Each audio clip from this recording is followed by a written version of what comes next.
Okay, turn to page 6. Those of you with the new BBK books, it's page 22, all right? Page 6, or the old book, page 22 on the new book.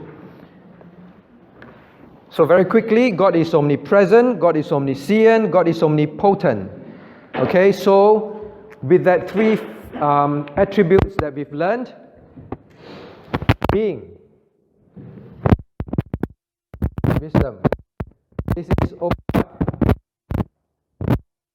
infinite in His power. Did you see? Right? God is infinite in His power. Clara. Omnipotent. All right? Potent, right? Very strong. Omnipotent. God is infinite in His wisdom. Omniscient. All right? Omniscient. God is infinite in His being. Omnipresent. Right? Omnipresent is not God is everywhere. Remember that. Everywhere is before God. Okay? That is very different. So have a very clear understanding. God is everywhere means God is constrained by space. But everywhere is before God is time and space. Understand?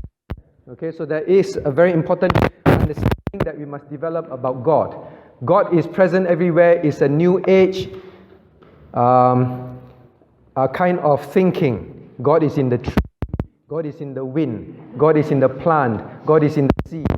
It's a very new age thinking. All right, God is nature basically to them. Now, so with that understanding, now we go to God is eternal. Okay, omnipresent means God is everywhere is present before God. It's very comforting, right?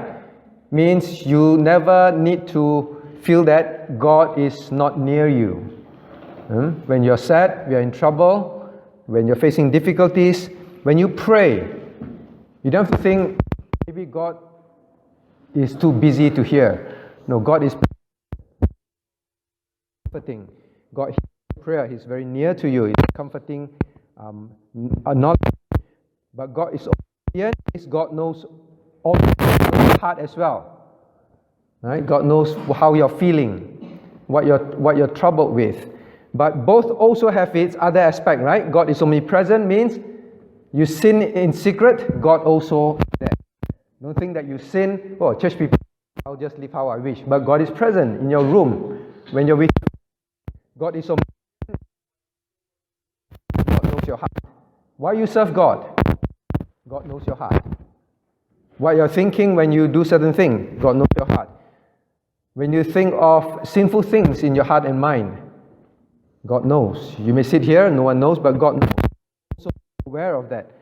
Now God is potent. God, there's nothing impossible for God. And it means that if God allows something to happen in your life, it is not by chance. God can solve the problem. If He has not, there is a purpose, there is a reason. It could be chastisement. It could be helping you to grow. Actually, even chastisement is helping you to grow, to draw back to God. Right? So all these things, please know that this is your God. Now, God is eternal.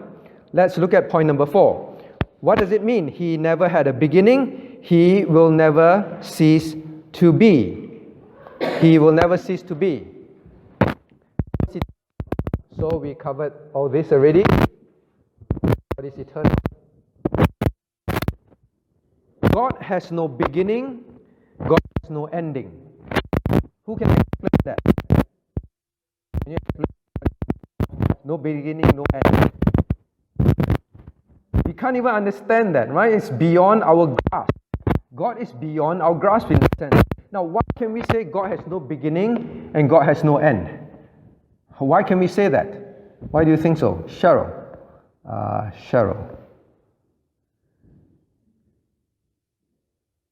When you say God is eternal, God be eternal, what does it mean?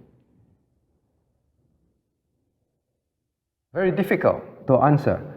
But I think one of the things that the Christians grasp, God is eternal, is always remember what we said earlier on. God is outside time. That's why He's eternal. Before there was time, before there was a concept of space, concept of present things, past things, future things. Before there was time, God already exists. That's why God is eternal. God exists outside time. God exists outside space. So I hope that this is one thing Christian must, when we come and worship God this morning, you must know this is your God. He is so infinite. We can't even begin to understand many of these things, but He revealed Himself to us. Okay, so we must worship Him with a lot of awe. God is outside time and space, outside all these things. So God is eternal. We are constrained by time and space. God is not.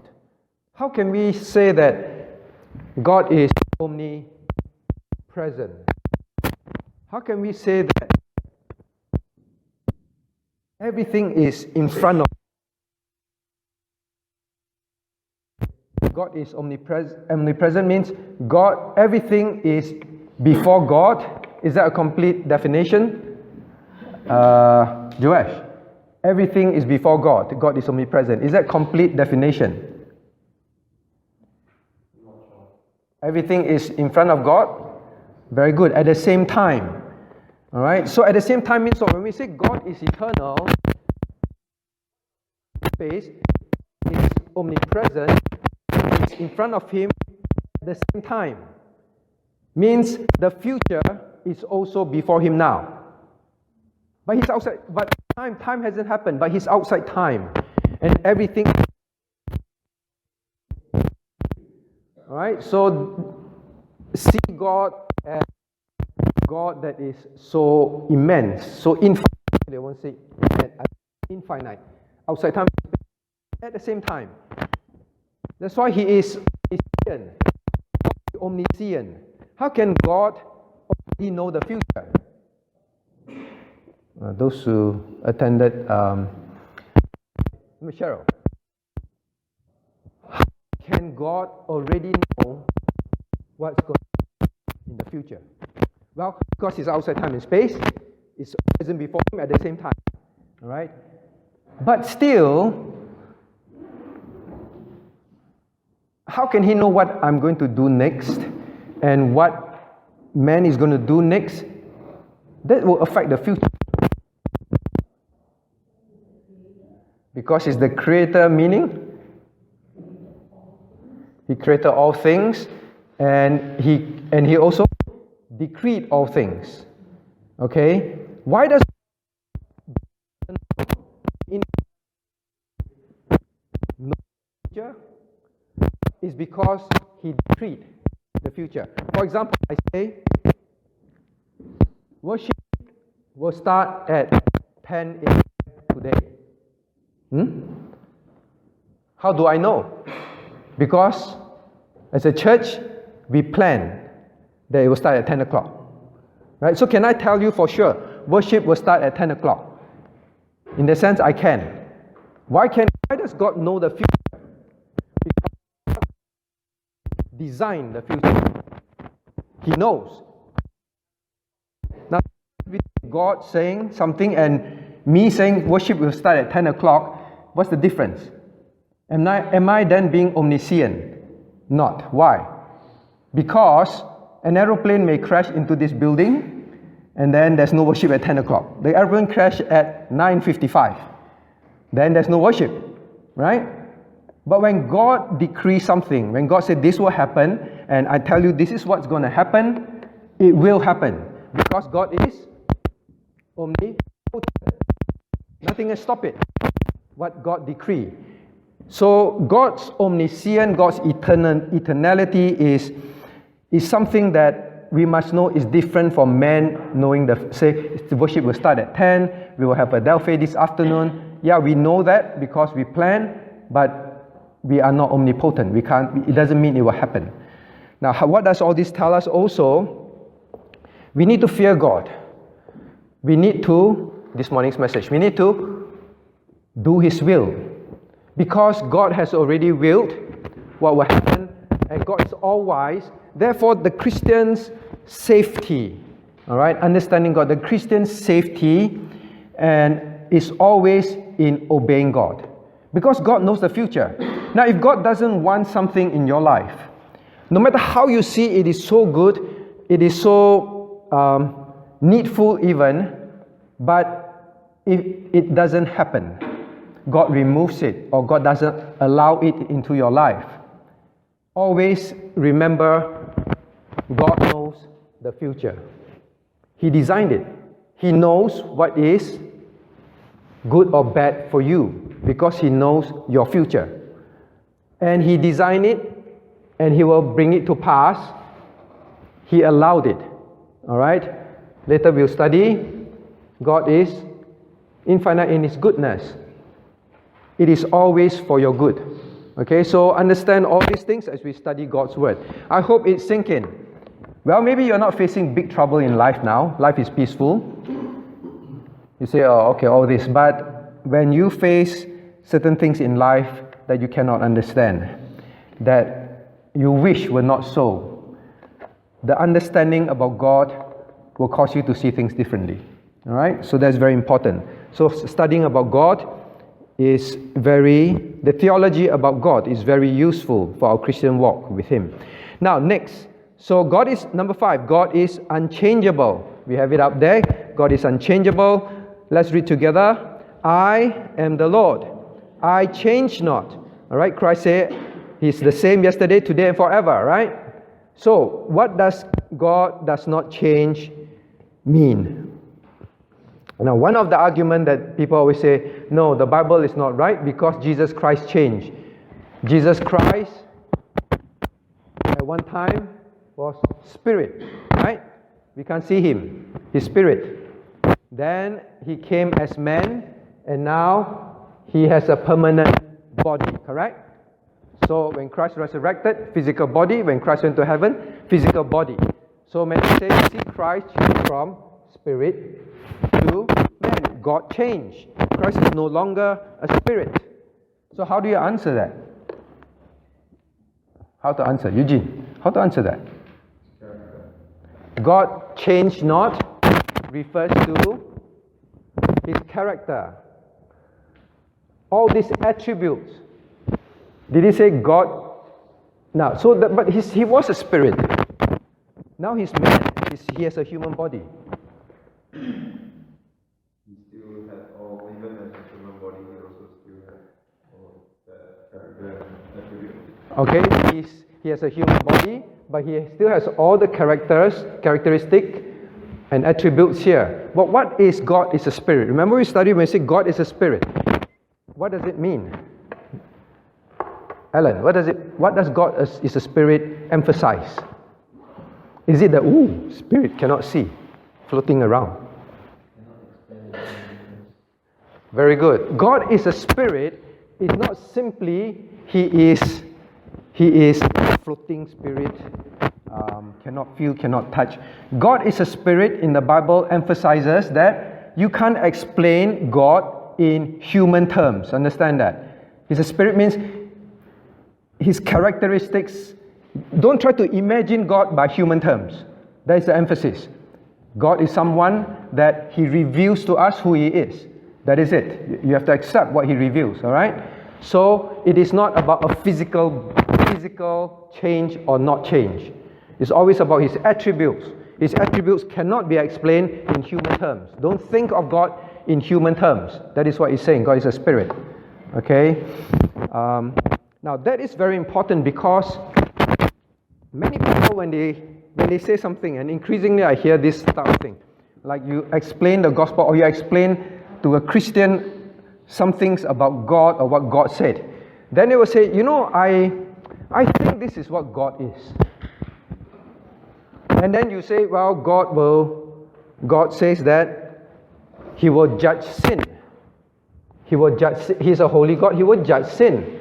They say, no, I think that what God really is He's a loving God, and when He says He will judge sin, is just telling people a warning, that's all, but He won't do it because God is love. Now, the point I'm trying to make is man, instead of accepting that God is a spirit, we should never say, I think this is what God is. I think this is what God meant. We have to just go to the word, this is what God says about himself, and accept it. God say, I'm a holy God, I do send people to hell. You just have to accept that. You cannot say, but I think, in my opinion, it does not matter. God is a spirit. Don't think of him in human terms, because we say, well, even human beings, we don't send people to hell, right? I think God will not. God is a spirit. Don't think in human terms. Just think in terms of what he has revealed himself to be. It's accepted in the Bible. Okay? So now, next one. So God is unchangeable. So has God changed? The other thing that many Christians have this wrong concept is the Old Testament God. The Old Testament God is a God of what? Wrath. When you read Old Testament, see God punish the people, God sent fire down and consume Nadab and Abihu, and then God sent the enemies down and kill the people, and all that kind of thing, right? So it's saying the Old Testament God is the God of wrath. And then the New Testament God sent Jesus to die for our sin, and then God is very kind, God is very loving, Jesus healed people, Jesus feed people, and all that thing. They say, oh, you see, the New Testament God is a God of love. Old Testament God, a God of wrath. Is that correct? Vincent? No. Why? God's attributes and character doesn't change. God attributes and character does not change. Is God a God of wrath in the New Testament? Well, all nodding. Okay. Angeline, you nod. Why? God is a God of, in the New Testament, God is a God of wrath, man. So kind, Jesus on earth. And Jesus taught us to be kind, to be loving, right? In Acts, what happened in Acts?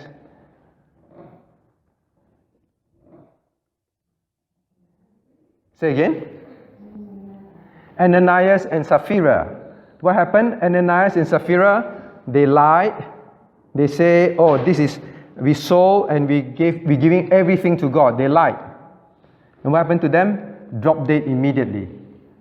Okay, drop dead immediately. So did God not judge them? Husband died already. Wife come in, lie, die at the same time. Okay, is God not a God that judges in the New Testament? God judged also. Many other instances also, right? Is God a God of wrath in the Old Testament? God did not show love in the Old Testament. What do you think, Clara? He did show love. What example?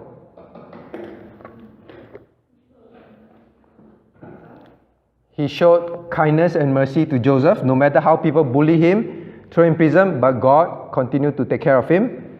What else? Say again?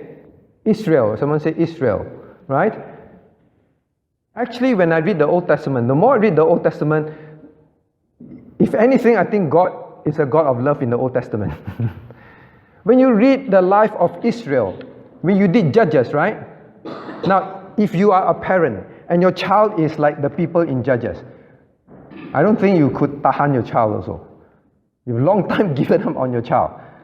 Or your husband, all right? And your wife and your husband repeatedly commit adultery. That was Israel. Repeatedly commit adultery. Repeatedly worship other gods. No matter what God do to help them, the moment they become rich only, forget God, disobey God. And then God come in, and then they get into trouble. They cry. God come in and help them again. Repeatedly. It's not God a God of long-suffering and patience. I think you see more of that in the Old Testament than you hear of these stories in the New Testament, recorded for us, right? So God recorded a lot of His love, long-suffering, kindness in the Old Testament. So please remember, don't ever have that concept, all right? It's a dispensational concept. In the Old Testament, God was this, didn't work.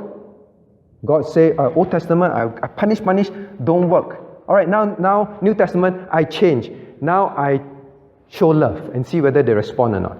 All right, this is not the right concept. God is unchangeable. Now, next one, God is holy. All right, so from here onwards, number 6 onwards, all you write down 6 and 7 and 8, not 9, 6, 7 and 8. These are the what kind of attributes? Communicable. All right, communicable attributes. So 6, 7, 8, these are attributes. That's why from here onwards, I write on this column. All right, I write on this column. Communicable means these are attributes that God communicates to man. God intend for man to have also. God did not intend for man to have this, omnipotent, omniscience, omnipresence. No, we will never have that.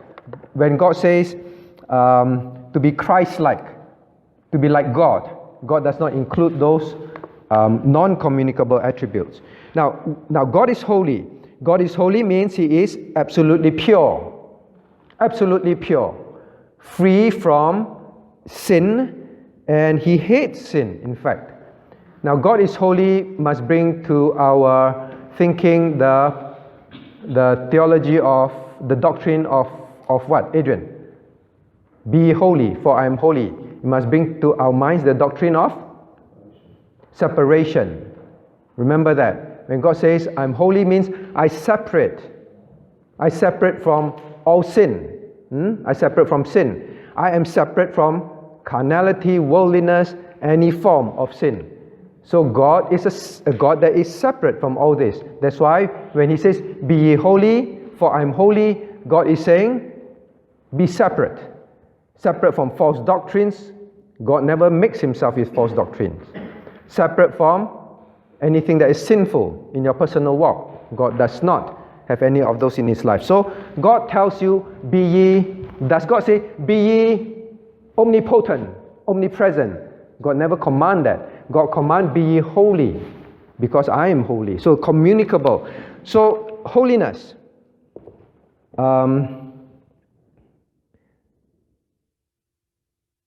Okay, so now God is holy must cause the Christian to always approach God with great carefulness. Remember we studied in Isaiah chapter 6, right? When the angels are in the presence of God, what do? They cover themselves. They are very, very aware of who they are in relative to God. So God is holy must cause the Christian to always approach God with great reverence, carefulness. That's why always when we come to His throne, what do we pray? God, search my heart, show me my sin. God, please forgive me, cleanse me in the blood of Christ. God is a holy God. The angels in heaven do not have sin, but yet in the presence of the infinitely holy God, even these angels that do not have sin, they cover themselves. How much more us? Make sure we ask God to cover us in the blood of Christ. Don't approach Him flippantly. Okay? Every time at this part, I will cover, this concept of children, people calling God daddy, approaching God like as if He's our buddy and all that. Now, God is Father.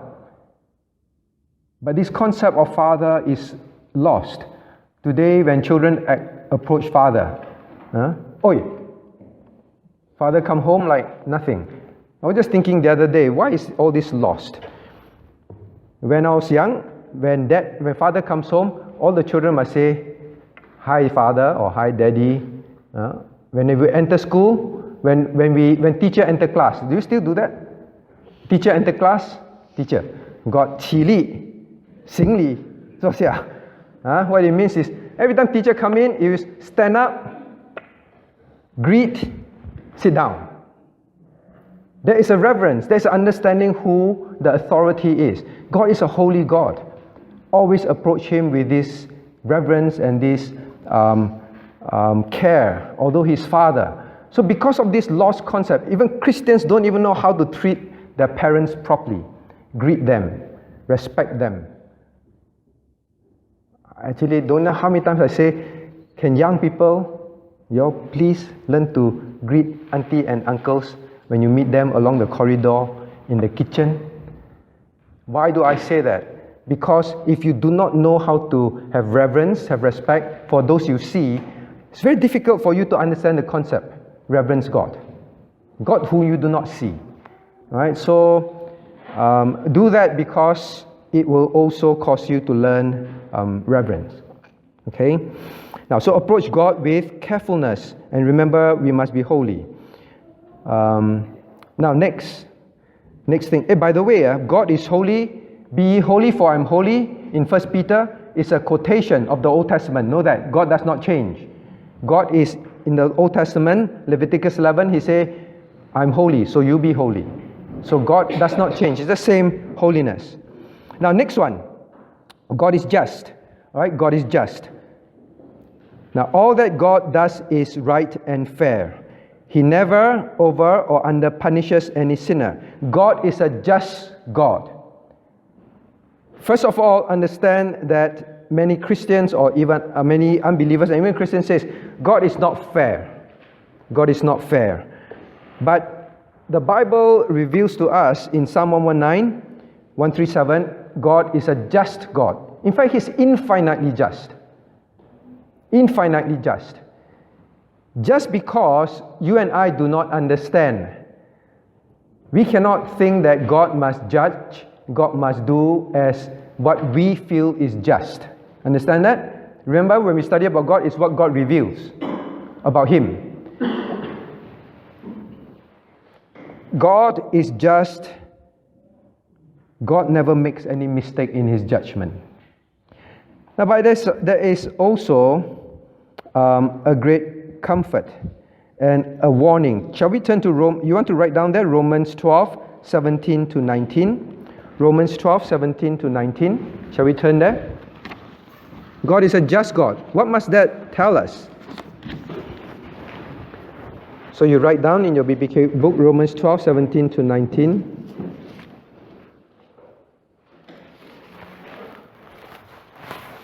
Okay, shall we read Romans 12, 17 to 19 together? Reading.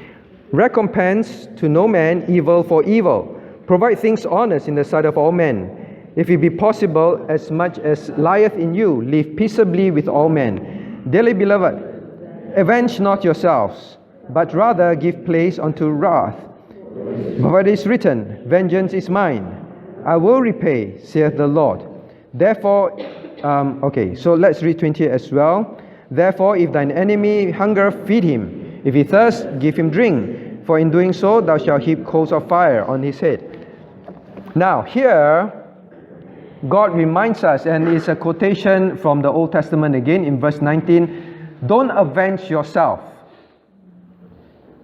but rather give place to wrath. Leave wrath, leave justice to who? To God. Because God said, vengeance is mine, I will repay.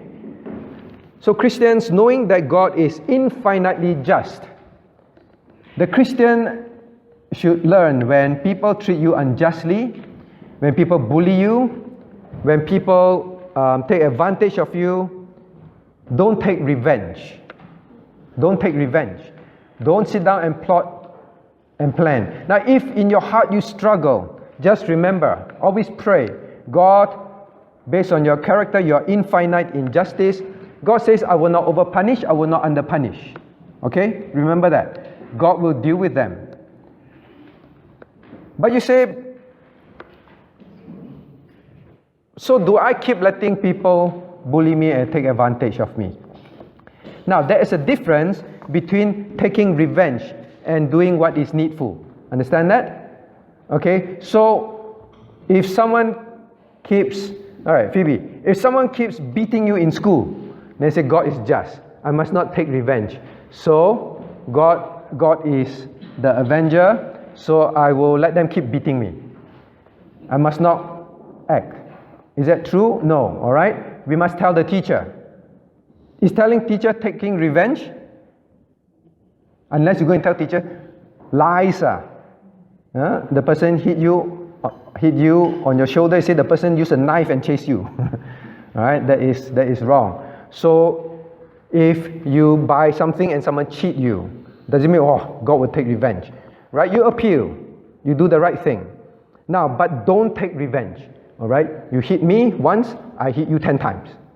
Or you do something to me, in the background, I plot how to get back at you. God says, don't do those things. Leave the punishment to God.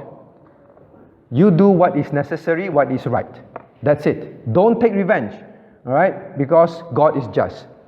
God will deal with them for you. So leave it to God. When you understand that, then you can love your enemies. Right? Then you can do all those things. If he's hungry, feed him. If he's thirsty, give him water. You just do what is Christian. Don't say, I only do this for people who do nice things to me. The rest, I take revenge. No, God says, just do that. Hey, by the way, thou shalt heap coals of fire on his head. What does it mean? What does it mean? Ben Cho.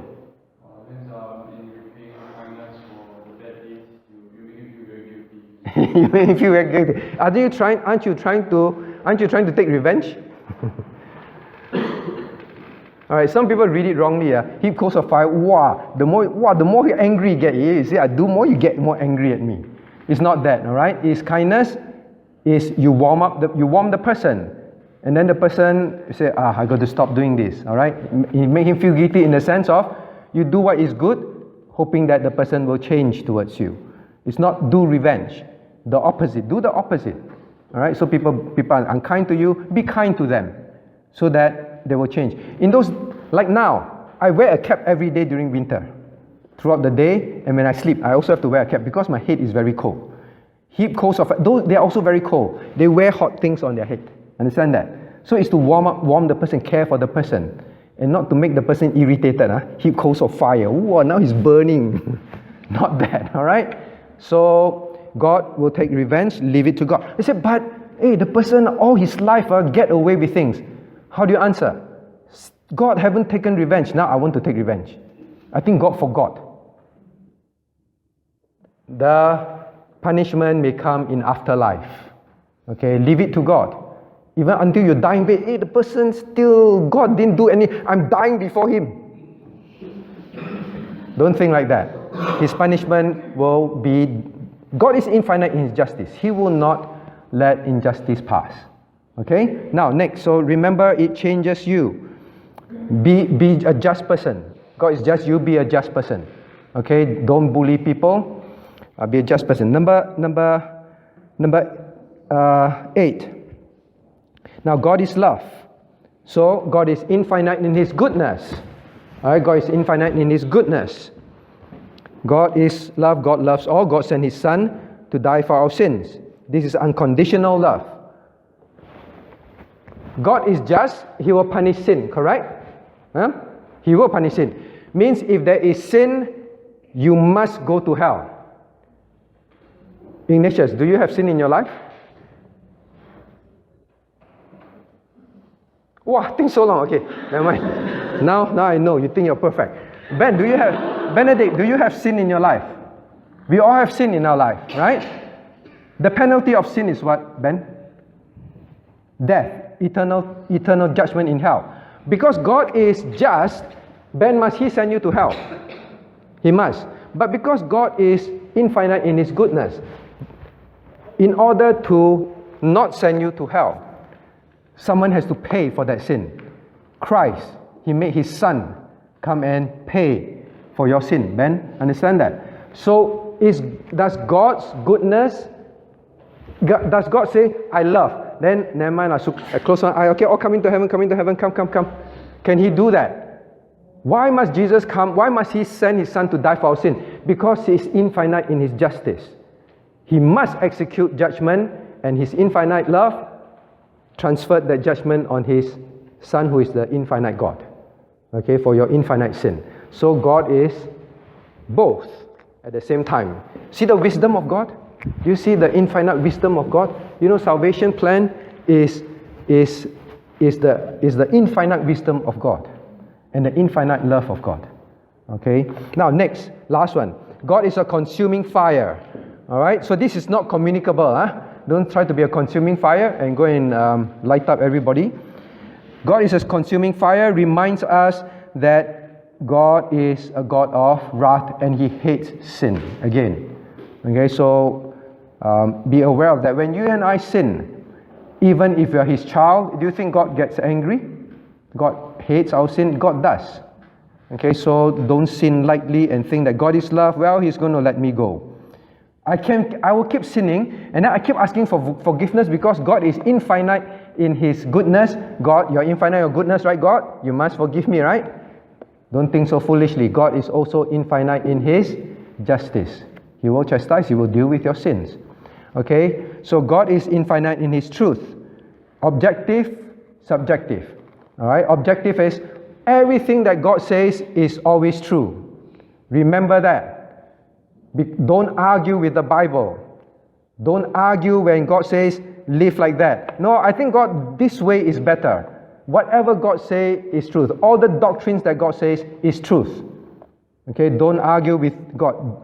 God is truth means there is one thing that you can trust with your whole life, even if you don't understand, and you just simply trust and obey. That's called the Bible.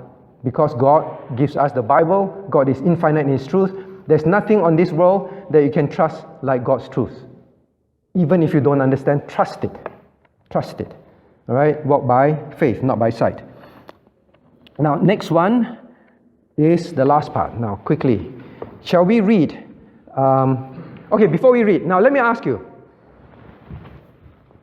Okay, let's read first. Now, point number 2. Shall we read point number 2 quickly? Thou shalt love the Lord thy God with all thy heart and with all thy soul and with all thy mind. And God tells us to worship Him like that, right? Worship Him like that. Now, Shenrei, no, that's Shenrei, because you attended BBK before. Benedict, okay, first time. Now, Benedict, or Joash just came in. Joash, is God very proud?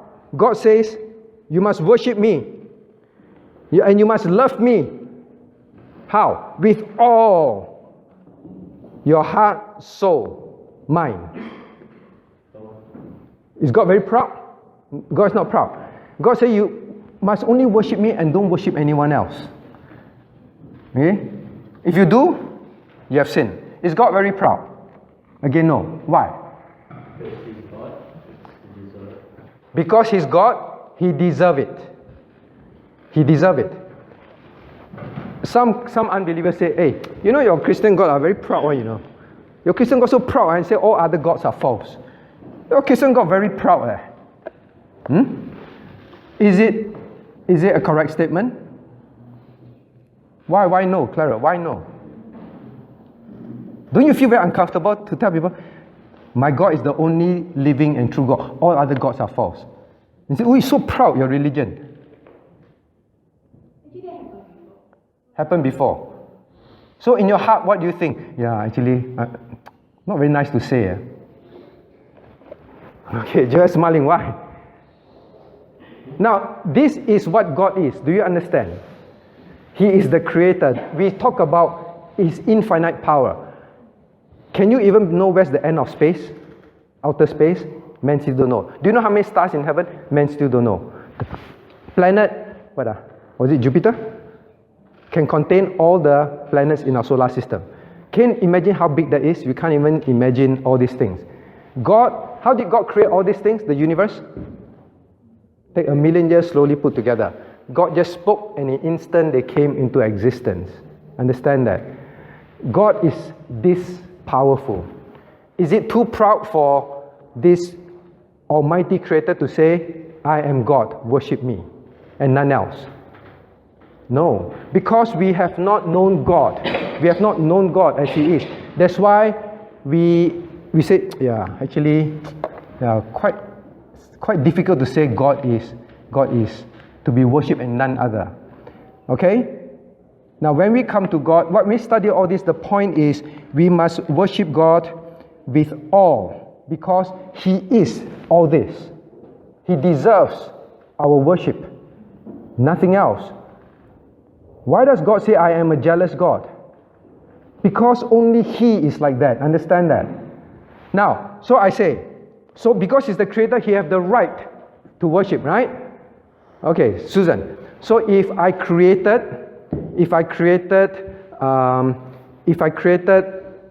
the inventor and creator of the car, right? And I say, all of you worship me.